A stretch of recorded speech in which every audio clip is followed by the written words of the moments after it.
plaisir de vous retrouver pour vous informer, mesdames et messieurs. Bonsoir et bienvenue dans votre flash d'information. Le Front pour une révolution anti-impérialiste populaire et panafricaine a tenu une conférence de presse ce vendredi. Au siège du FRAPP, cette conférence avait pour but de dénoncer les mafias des visas que subissent les Africains au Sénégal. Lors de son discours, Guy Marius Sagna, qui est venu soutenir les victimes de l'ambassade d'Espagne à Dakar, souligne qu'il sera présent à la manifestation organisée par les victimes mardi 15 avril à 10h devant l'ambassade d'Espagne au Sénégal. Suivons Guy Marius Sagna. Cela fait des années que vous nous entendez dénoncer cette mafia des visas qu'il y a ici au Sénégal.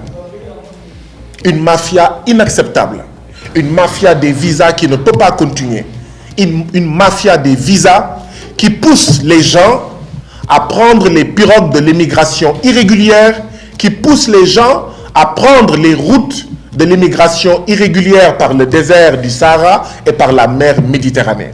En réalité, les ambassades et les consulats, notamment de l'espace Schengen et dans le cas d'espèce de l'Espagne, contribuent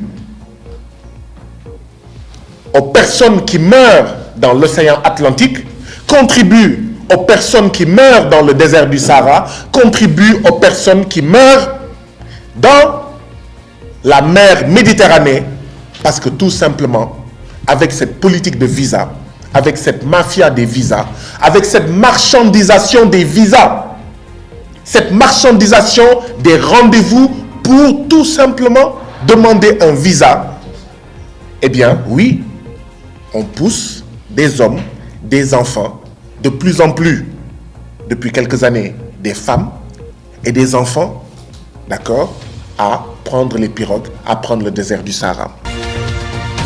L'opposition sénégalaise regroupée au sein du Front pour la défense de la démocratie et de la République a réaffirmé son rejet des manœuvres du régime actuel lors d'un point de presse tenu ce jeudi au siège de Taxaou au Sénégal. Réagissant à la dernière sortie médiatique du chef de l'État, le FDR a dénoncé une tentative de donner coup et vie institutionnelle à l'État, Sonko qualifiant cette initiative de forfaiture inacceptable.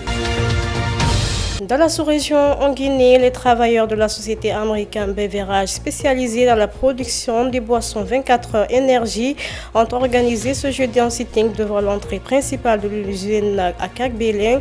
Affiche à la main et visage tendu, les manifestants ont exprimé leur ras-le-bol face à ce qu'ils qualifient de conditions de travail inhumaines et de mépris salarial.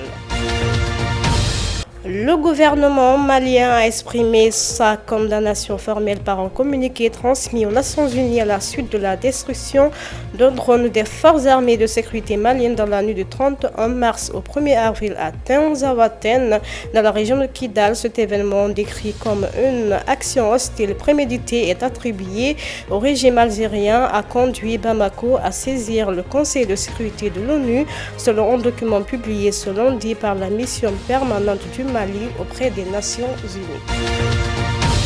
Actualité internationale, la Chine va relever à 125% ses droits de douane sur les produits américains importés à compter du 12 avril, a déclaré vendredi Pékin en réaction à l'annonce de Donald Trump d'une surtaxe de 125% sur les biens chinois. Après cette annonce, les bourses européennes sont reparties dans le rouge tandis que le dollar continue de plonger. Ainsi prend fin ce flash d'information.